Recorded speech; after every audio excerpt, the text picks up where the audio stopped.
안녕하세요. 저는 이혼녀 꼬리표를 달기 전 과부가 되어버린 새댁입니다. 개차반 남편과 시댁에서 시집살이를 했고 참다 못해 이혼까지 요구를 한 게 아닌 요구를 당했던 제 이야기를 들려드리려고 글을 씁니다.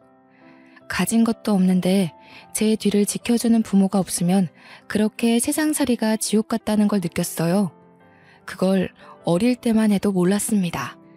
미혼과 기혼의 세상은 많이 다른 것 같아요. 미혼과 기혼의 차이에 큰 의미를 둔 적은 없는데 이혼을 하고 나서 제대로 알았습니다. 저는 기혼의 삶을 실패했지만 다시 시작하게 된 싱글의 삶이 저한테 더 잘 맞는 것 같아요.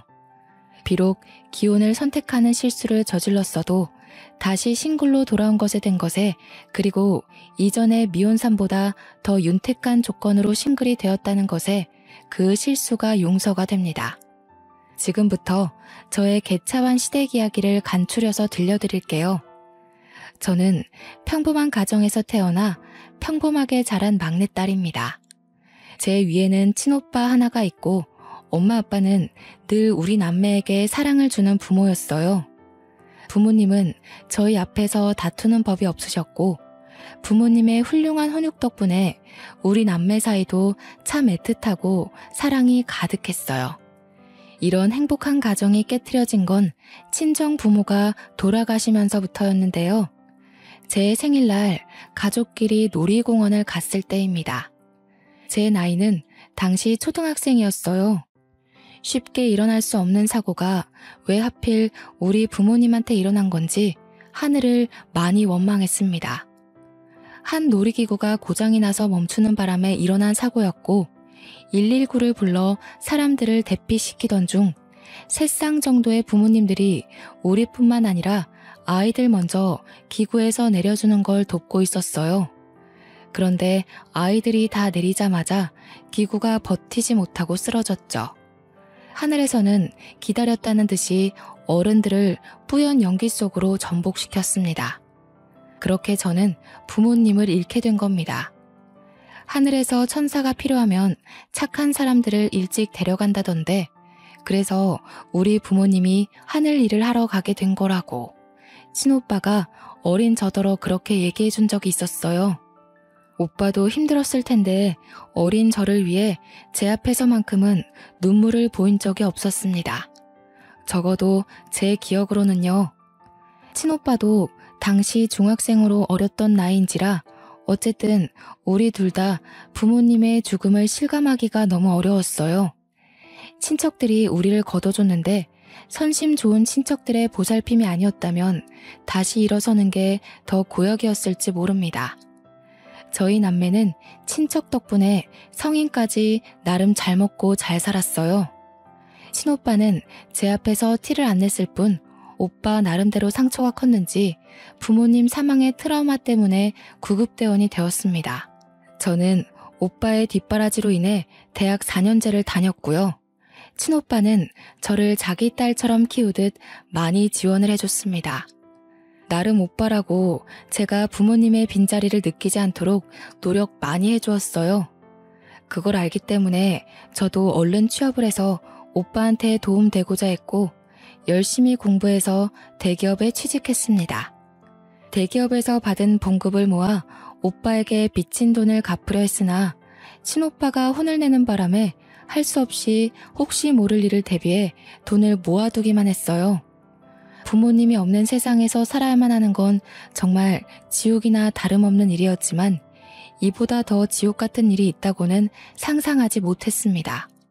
그게 바로 결혼이었어요. 다들 이렇게 사는 건지 결혼을 하면 당연히 감수해야 되는 건지 그건 모르겠습니다. 그냥 저한테는 결혼이 다신 가고 싶지 않은 길이라는 거예요. 왜 제게 또 시련이 닥치는 걸까? 행복하고자 한 결혼에서 왜 그런 불행이 찾아오는 걸까요?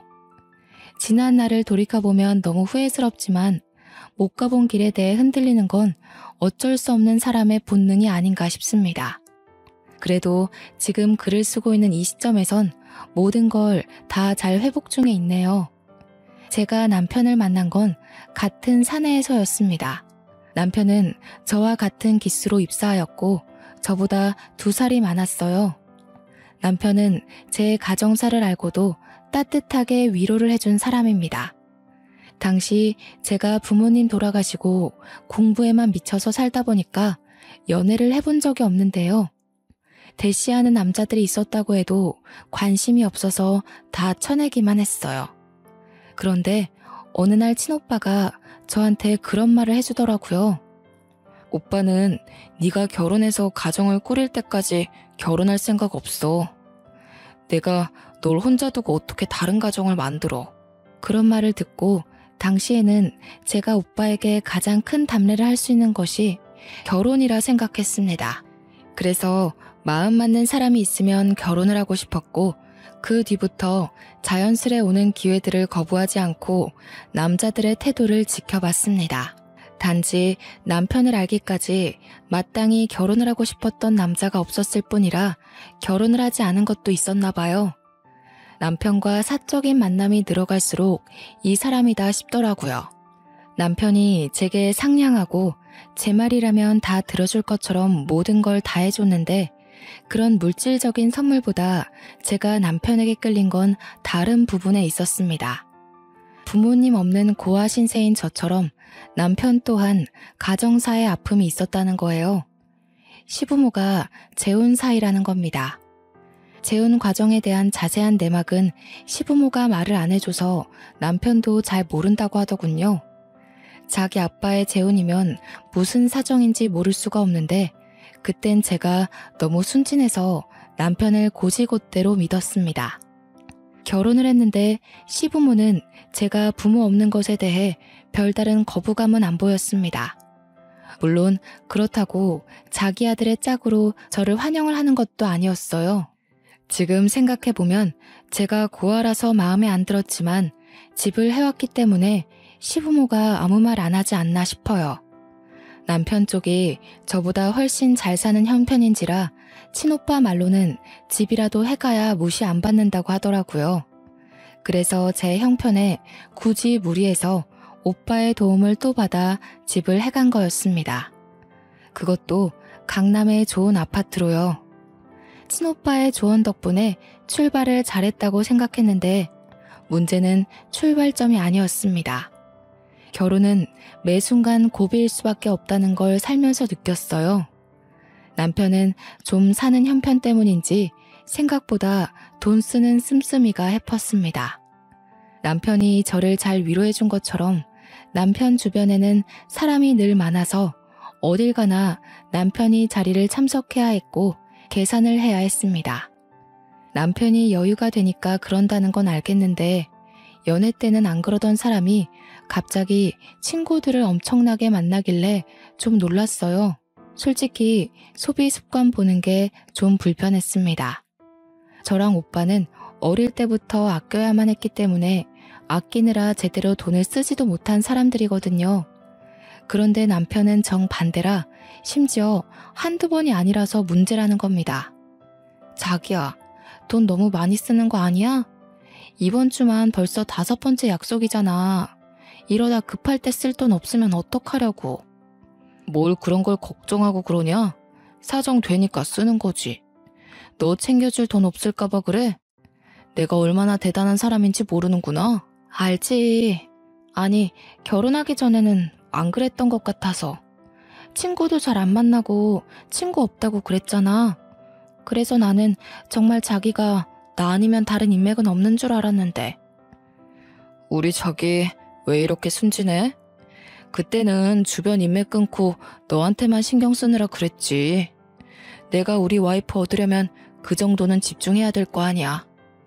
목표를 잃었으니까 그동안 소홀했던 사람들한테 미안했다고 쏘는 거야.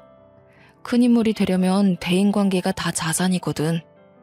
남편은 자기 원래 이런 사람이었다고 저한테 다 맞춰주느라 저한테만 소비를 했던 거라고 했습니다. 몰랐던 사실이었지만 남편이 저를 위했던 마음도 그리고 자기 인맥을 관리하는 마음도 나쁜 게 아니라 좋은 마음으로 하는 건데 이 이상 더 말리기가 좀 그랬어요. 그러면서 남편이 저보고도 연애하느라 못 만났던 인맥들 관리하라고 하지만 저는 딱히 그럴 필요성을 잘 못 느끼기도 했고 공부만 했던 사람이라서 친구가 없기도 했습니다. 그냥 그러려니 남편의 말을 넘겼죠. 근데 문제는 남편의 소비 습관이 시부모를 쏙 빼닮았다는 겁니다. 남편이 돈을 잘 버는 거지 시부모는 그저 그런 형편이었거든요. 남편의 용돈 때문에 풍족하게 살 수 있었던 것뿐이라는 거 저도 결혼 전에 남편이 말해줘서 알고 있습니다. 시부모 사는 아파트도 제가 해온 신혼집보다 집값 낮다는 것도 알고 있고요. 남편은 회사를 다니면서도 작게 투자한 곳이 많아서 저보다 수익이 훨씬 많은 사람이었습니다. 시부모는 자기 아들이 손해보는 장사로 결혼했다고 생각해서 그런지 처음에 제가 신혼집을 해왔을 때는 아무 말 않던 사람들이 한 해가 지나니까 점점 입을 떼기 시작하더라고요. 그 시작이 바로 시부의 생신이었습니다.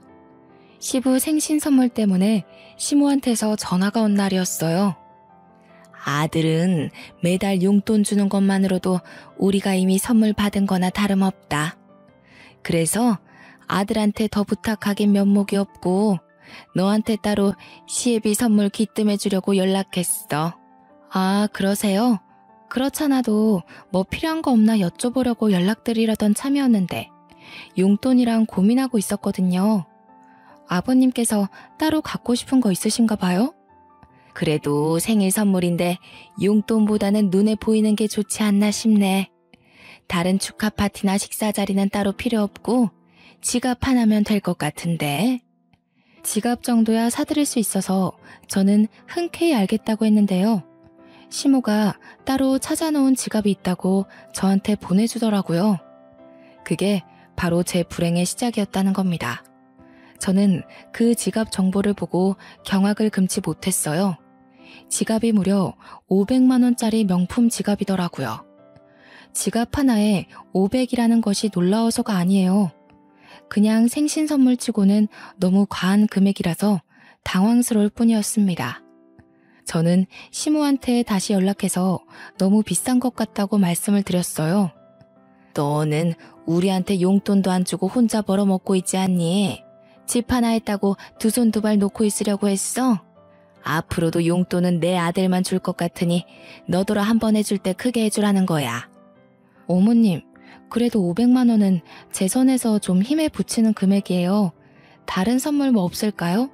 제가 몇십만 원 정도는 가능할 것 같은데요. 몇십만 원?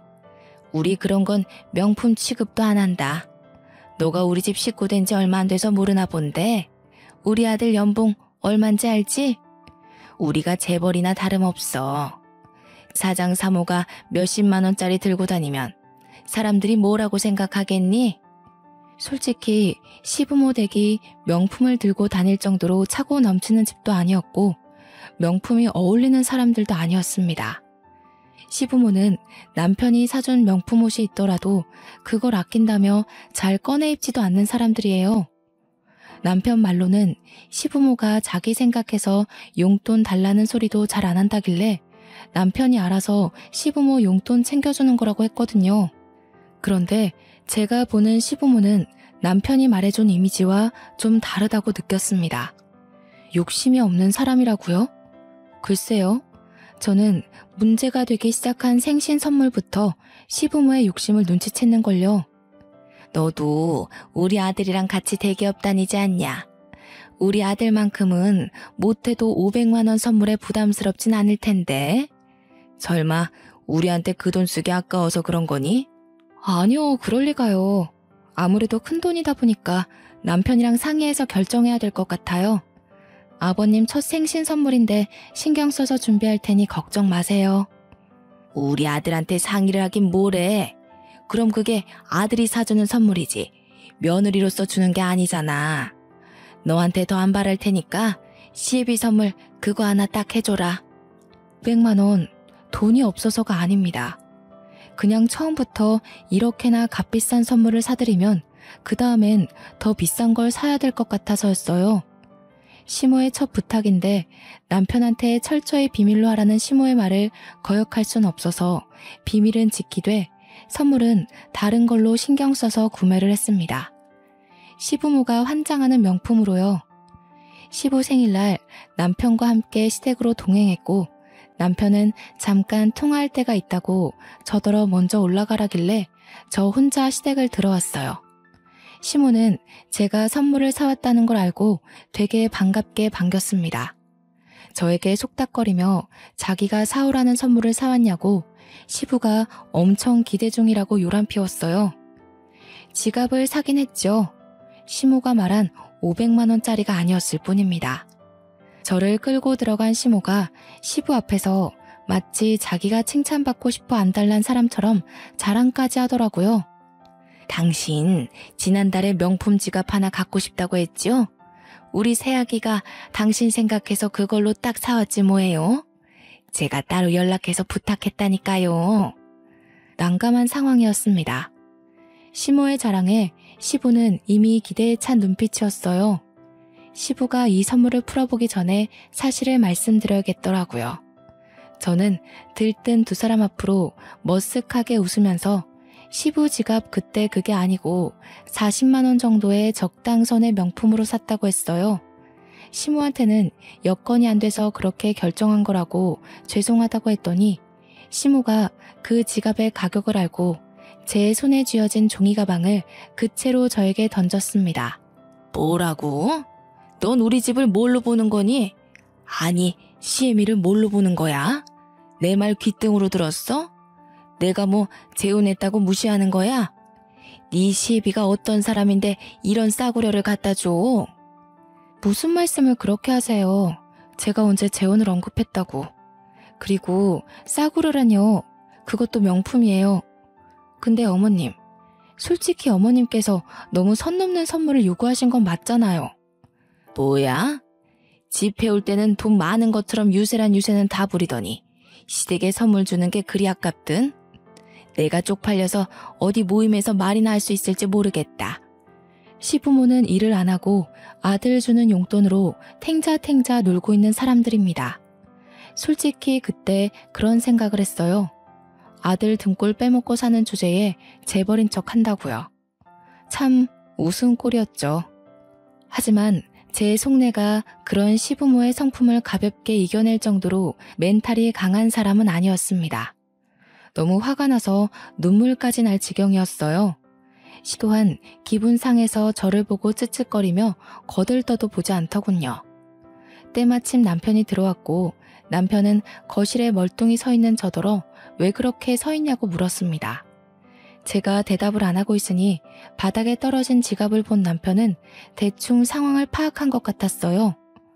아이, 엄마 아빠도 처음? 그래도 며느리가 신경 써서 사온 건데 좀 봤지. 아직 어리잖아. 첫 선물인데 부족할 수도 있는 거를 꼭 티를 냈네. 아들아, 우리 눈높이 알잖아. 우리가 어디 요즘에 돈 100만 원 안 하는 물건 들고 다녔어? 너희 아빠는 다음 주에 골프 동호회 사람들이랑 일본에 놀러 간다고 했단 말이다. 저런 싸구려를 들고 어디 어깨 펼 수 있겠니? 그렇긴 한데 이 사람이 잘 몰라서 그랬을 거야. 친오빠랑 둘이서 힘들게 살았다는 거 알잖아. 엄마 아빠가 이해해줘. 내가 잘 타일러서 다신 그런 일 없도록 할게. 남편이 시부모의 흥분을 잠재우긴 했지만 저한테는 어딘가 불편한 발언들이었습니다. 남편은 마치 저를 문제아로 보는 듯이 말을 했어요. 잘못은 시부모가 했는데 왜 시부모에게 제 행동을 이해시키는지 저야말로 이해가 안 되었습니다. 그 뒤에는 더 어이없어요. 남편은 저를 내버려 두고 시부모 기분을 풀어주려고 애교를 떨면서 자기가 선물 좋은 거 사왔다고 두 손 가득한 짐을 풀어놓더라고요. 시부모에게 옷 한 벌씩 해주는 거였습니다. 저건 저도 몰랐던 사실이에요. 제가 은근슬쩍 시부 생신 선물 뭐 해줄까 하고 물어봤을 때는 별말 없었거든요. 이런저런 서운한 게 많았지만 일단 시댁을 나올 때까진 참았습니다. 남편과 시댁에 인사만 드리고 나온 뒤 저는 바로 남편에게 물었죠. 어머님 아버님이 나한테 어떻게 했는 줄 알아? 내가 사들인 지갑 던졌어. 뒤로 안 물러났으면 나 얼굴 다칠 뻔했다고. 어떻게 그러실 수가 있어? 게다가 자기는 거기서 그런 식으로 말을 하면 어떡해. 그럼 내가 잘못한 사람이 되잖아. 들어보니까 엄마 아빠가 서운할 만 했더구만. 500만 원 선물 받을 줄 알았는데 40만 원이라고 하면 기분 상하긴 하지. 우리 부모님이 당신 벌이를 모르는 것도 아니고 솔직히 대기업에 500만 원 선물이면 그렇게 힘에 부치는 건 아니잖아. 40만 원은 돈도 아니야? 어머님 아버님 눈높이를 당신이 너무 키워놔서 저러시는 것도 있어. 그리고 어머님 아버님 옷 샀다는 건 왜 나한테 말 안 했어? 한 벌에 1,000만 원 가까이 되는 옷이야. 내가 얘기하면 당신이 부담 느낄 것 같아서 나는 나름 배려한 건데 그래도 내가 당신 생각 안 했다고 할 거야? 남편은 제가 얼마나 상처를 받았는지 별로 중요하게 생각지 않는 것 같았습니다. 저의 이야기를 투정이라고 생각하면서 능청스럽게 그래 그래 하면서 듣는 둥 마는 둥 대답했어요. 연애 때는 남편에게서 느껴본 적 없는 퉁명스런 말투였어요. 귀찮음이 묻은 것 같기도 했고요. 그 때문에 저는 남편에게 변한 것 같다고 나한테 질렸냐고 물었는데요. 남편은 오히려 저더러 변한 것 같다고 했습니다. 제가 결혼하기 전과 다르게 많이 징징거린다는 거 아니겠습니까? 그날 이후 서운해서 입을 닫았고 남편을 대면대면하게 되었습니다. 화가 나서 시부모님 연락도 안 받았어요. 제가 서운한 감정을 표현을 할 때 모든 외부적 요인을 닫아버리는 타입이란 걸 결혼하고 알았습니다. 시부모는 제가 3일 연속 연락이 안 되니까 남편한테 전화를 했나 보더라고요. 남편이 회사에서 저와 마주치자마자 조용히 경고를 하더니 퇴근하고 집에 와서는 저희가 완전 싸우게 되었습니다. 엄마 아빠 연락은 왜 안 받아? 시위하는 거야? 설마 그놈의 지갑 때문에? 당신 도대체 왜 이렇게 철이 없어? 사춘기도 아니고 뭐 하자는 거야? 내가 그냥 넘어가면 어머님 아버님이 날 더 우습게 보지 않겠어? 사과도 못 받았는데 기분 나쁜 티 정도는 낼 수 있는 거잖아. 네가 기분 나쁘긴 뭐가 나빠. 이참에 우리 부모님 취향도 알게 된 거니까 오히려 잘 된 거지. 실수한 며느리 가르치는 걸 우습게 본다고 생각하는 거냐? 아, 진짜 정 떨어진다. 남편은 어느 순간부터 제게 정 떨어진다는 말을 많이 했습니다. 그게 지갑 사건 이후로 생기기 시작하더니 갈수록 더 심해졌어요. 제가 뭐만 하면 변했네, 실망이네, 왜 몰랐을까? 이런 소리를 해댔어요. 그럴 때마다 저는 참지 않고 남편과 싸우길 반복했습니다. 한 번은 시모가 우리 집을 왔다가 싸우는 걸 목격하기도 했어요.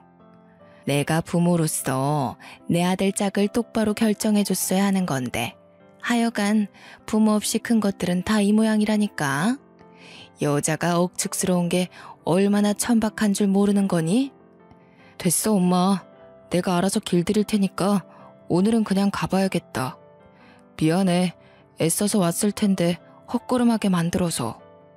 당신 무슨 말을 그렇게 해? 내가 당신 애완견이야? 길들이긴 뭘 길들여. 내가 뭘 잘못했다고. 당신이 먼저 우리 오빠 흉 봤잖아. 친오빠의 우직하고 끈기 있는 구급대원 직업을 욕보인 남편에게 따지고 있던 중이었습니다. 그 상황에서도 억울하게 제 편은 없었고 저는 이걸 친오빠한테 절대 말을 할 수 없었어요. 저는 철저히 혼자인 그곳에서 제게서 등 돌린 사람들과 매일같이 겨뤄야 했습니다.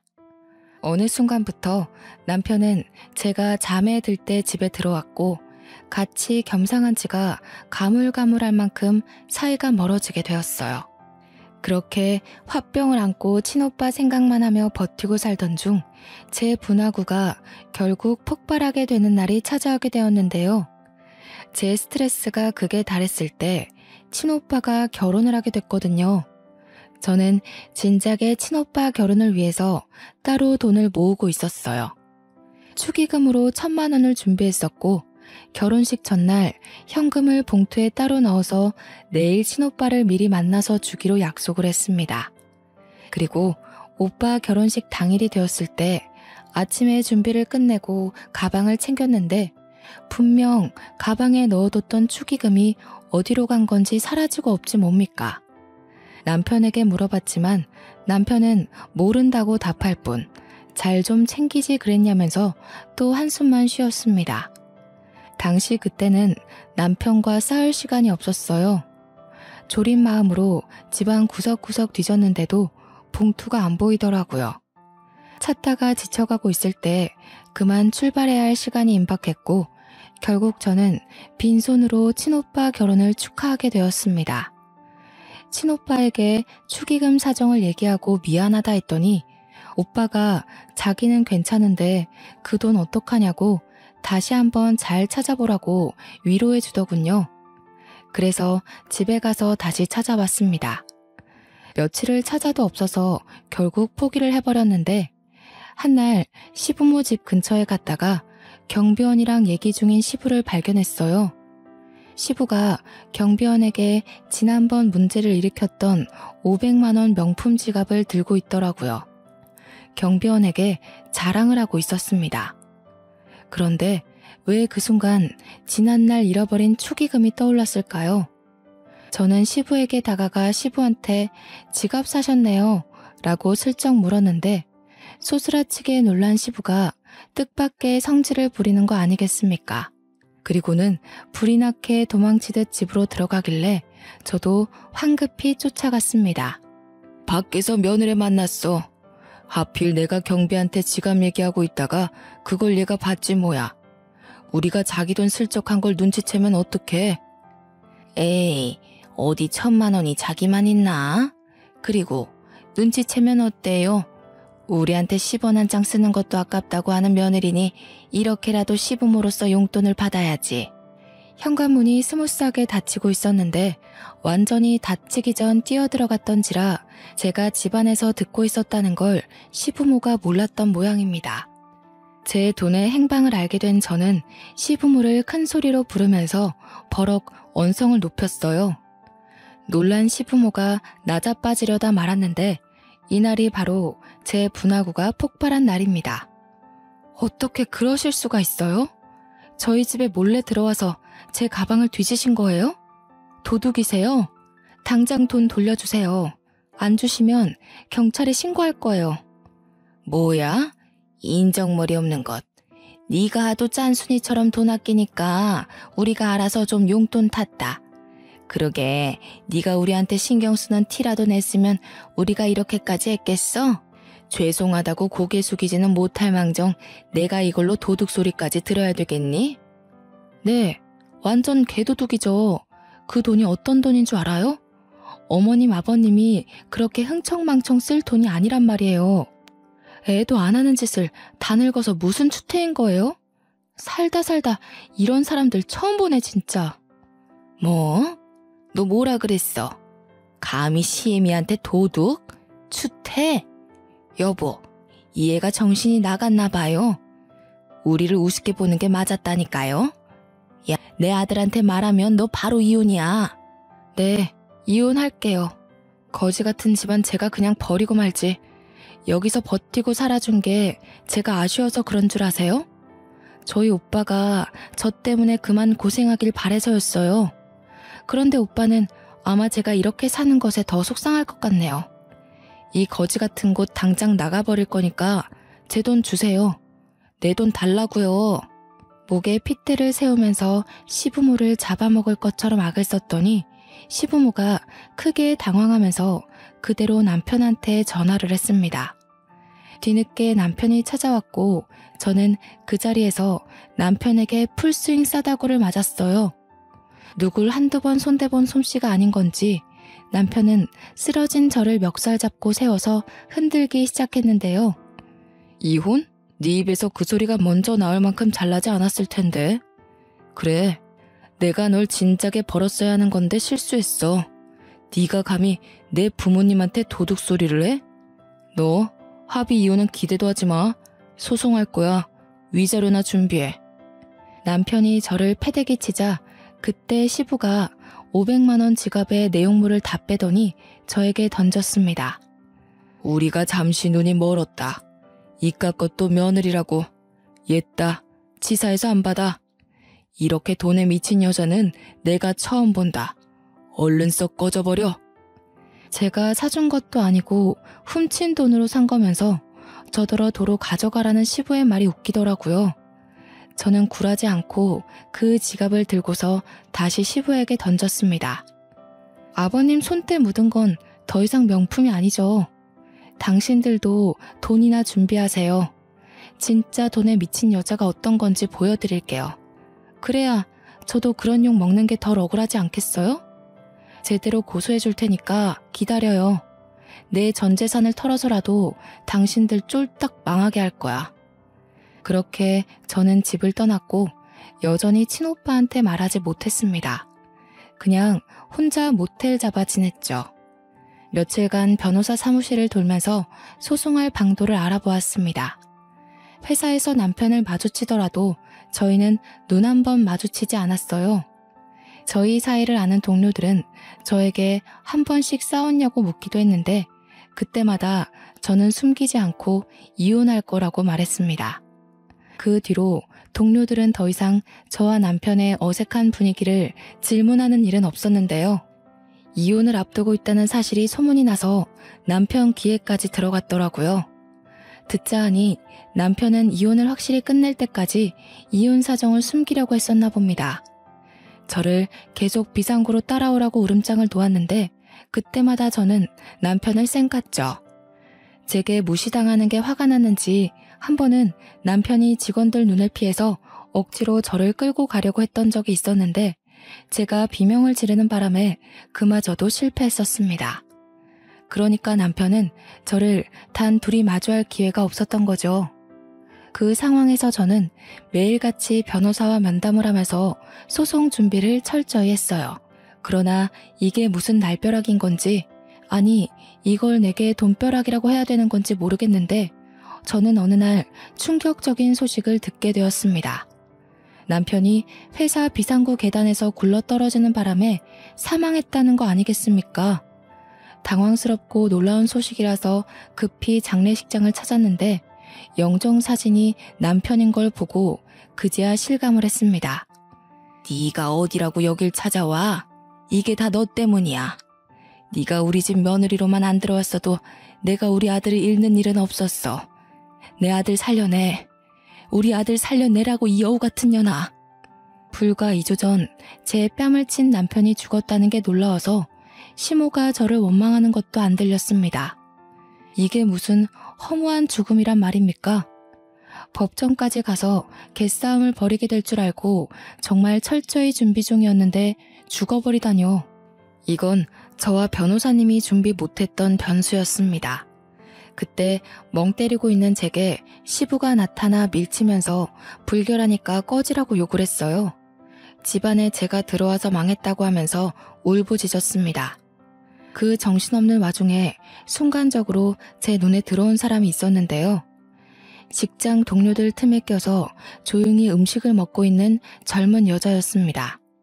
그쪽 사람들은 남편 동료 직원이기도 하면서 저의 동료이기도 했기에 몇몇은 저랑 알고 있는 사이였어요. 제가 시부모의 원망을 받고 있을 때 정확히 저와 눈이 마주친 여자였는데 일순간 어딘가 모르게 쎄한 기분이 들더라고요. 그 젊은 여자의 눈빛과 표정이 남편의 죽음을 슬퍼한다고 보기엔 어려웠고 심지어 저를 업신여기는 듯한 분위기를 풍겼습니다. 왜 그런가 했더니 다 이유가 있었더라고요.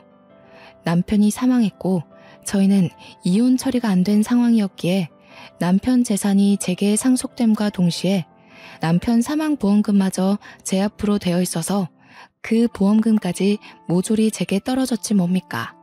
남편이랑 신혼 초일 때 서로 사랑하는 마음에 사망보험금 수익자로 서로의 이름을 써서 계약했거든요.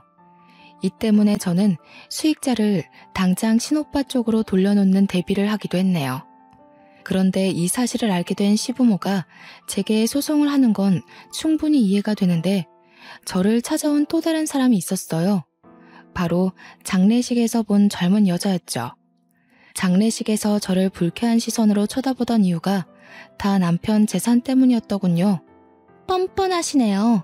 우태 씨랑 하루가 멀다 하고 다퉈놓고 우태 씨 목숨값을 가질 자격이 있다고 생각해요? 그 돈 원래 제 거예요. 우태 씨가 다 제 앞으로 돌리겠다고 했었거든요. 역시나 이 여자는 다름 아닌 남편의 상간녀였던 겁니다.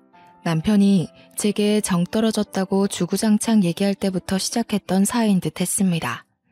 그걸 눈치채자마자 저는 몰래 휴대전화 녹음기를 재생했어요. 이미 제 주머니로 떨어진 돈은 수두룩했지만 아직 혼내줄 사람이 더 있는 것 같았거든요. 우태 씨, 사고 나기 직전까지만 해도 나랑 있었어요. 나랑 매일 비상구 계단에서 만났거든요. 우태 씨는 사모님한테 마음 든 지 오래예요. 사모님이랑 이혼하는 것도 저는 진작에 알고 있었어요. 갑자기 일이 틀어지는 바람에 우태 씨가 재산이나 보험금을 저한테 못 돌린 거라고요.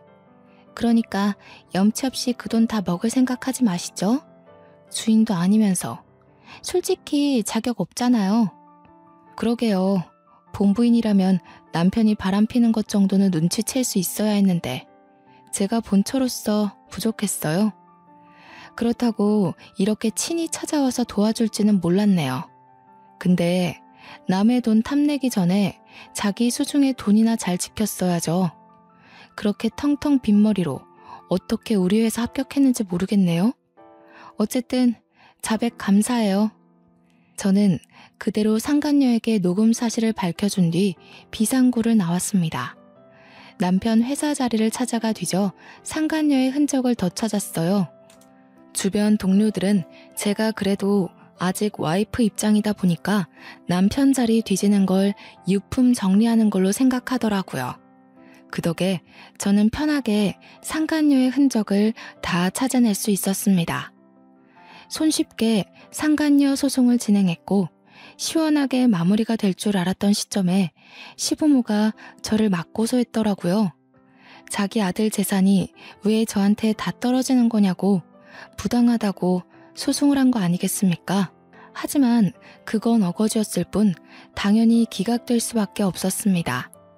억울하다고 하더라도 법적으로 제가 상속순위 1위인 건 사실이었으니까요. 이도저도 안 되니까 끝내 자신들의 처지를 인정하고 만 시부모는 이제 저한테 눈물로 호소를 하기 시작했습니다. 제발 새아가, 우리는 아들 없으면 먹고 살 돈이 없어. 우리 이대로 굶어 죽는다고. 아들이 생활비 다 대줬는데 네가 다 가져가 버리면 우리는 뭘 먹고 살겠니? 부탁이다. 제발 우리 아들 재산 좀 돌려다오. 재벌 사모라고 큰 소리 치셨잖아요. 재벌이 되려면 아들 돈이 없어도 두 분이 떵떵거릴 수 있어야 하는 거 아닌가요? 보세요. 두 분은 그냥 돈 껍데기만 걸치고 있던 거지였던 거예요. 돈 100만 원 안 되는 물건은 취급도 안 한다고요? 그 돈 100만 원이 누구한테는 목숨값이기도 하고 밥값이기도 하고 병원비가 될 수도 있는 가치예요. 이번 기회에 정신 좀 차리셨으면 좋겠네요. 안다 알아. 우리가 진짜 잘못했다는 거 알아. 평생 반성하면서 살 테니까 한 번만 용서해주면 안 되겠니? 네가 이번만 우리를 도와준다면 더는 며느리 욕하는 일은 없을 거다. 제가 며느리 내려놓은 지가 언젠데요. 저는 차라리 두 분이 제 욕하시는 게 편했어요. 덕분에 모질게 떼어낼 수 있으니까요. 1000만 원 훔쳐간 거 도둑으로 신고 안 하는 게 제가 보여줄 수 있는 최대한 자비예요. 아드님 재산은 1000만 원 훔친 이자로 받았다고 생각할게요. 두 분이랑 아드님이 제게 상처 준 이자까지 같이요. 그대로 시부모를 돌아서 나온 저는 이 모든 사실을 알리기 위해 어쩔 수 없이 친오빠를 찾아갔습니다.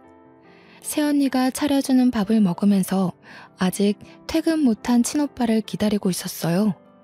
그래서 저는 새언니한테 제 사정을 먼저 말했습니다. 새언니는 그동안 제가 친오빠한테 털어놔야 할 고민을 대신 들어준 사람이에요.